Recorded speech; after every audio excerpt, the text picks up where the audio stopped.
de la situation du Covid-19 au 23 avril 2020. Le ministère de la Santé et de l'Hygiène publique a enregistré ce jour jeudi 23 avril 2020 52 nouveaux cas de Covid-19 sur 504 échantillons prélevés, 49 guéris et 0 décès.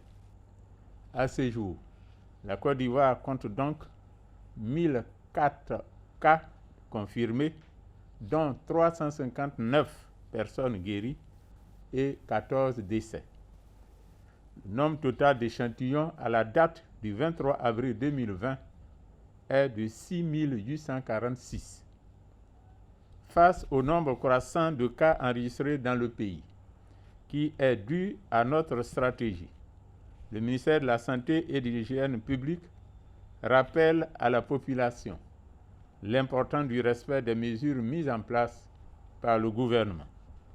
Parmi ces mesures, il faut noter le confinement des personnes fragiles et vulnérables, notamment les personnes âgées et celles souffrant d'une pathologie chronique telle que le diabète, l'hypertension artérielle, le cancer.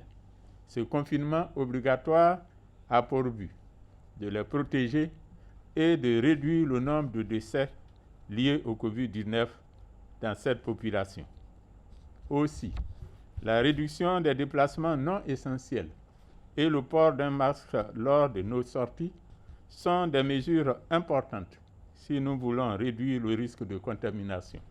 Le ministère de la Santé et de l'Hygiène publique rappelle que le virus ne se déplace pas, c'est nous qui le déplaçons. Raison pour laquelle le gouvernement a décidé de l'isolement du Grand Abidjan, car 94% des cas s'y trouvent. Nous voulons insister sur l'isolement du Grand Abidjan qui devrait produire comme résultat, si cela est bien réalisé, de moins en moins de cas à l'intérieur du pays et une épidémie contrôlée à Abidjan.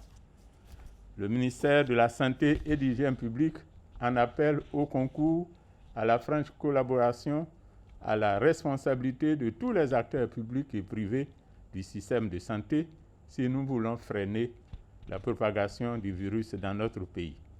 Par ailleurs, devant l'apparition de signes tels que la toux, la fièvre et les difficultés respiratoires, vous êtes priés de contacter en urgence les numéros gratuits suivants, le 101, le 119, le 125 et le 143. Le gouvernement, à travers le ministère de la Santé et de l'Hygiène publique, remercie et félicite tous les acteurs de la santé pour leur engagement et leur dévouement dans la lutte contre la pandémie.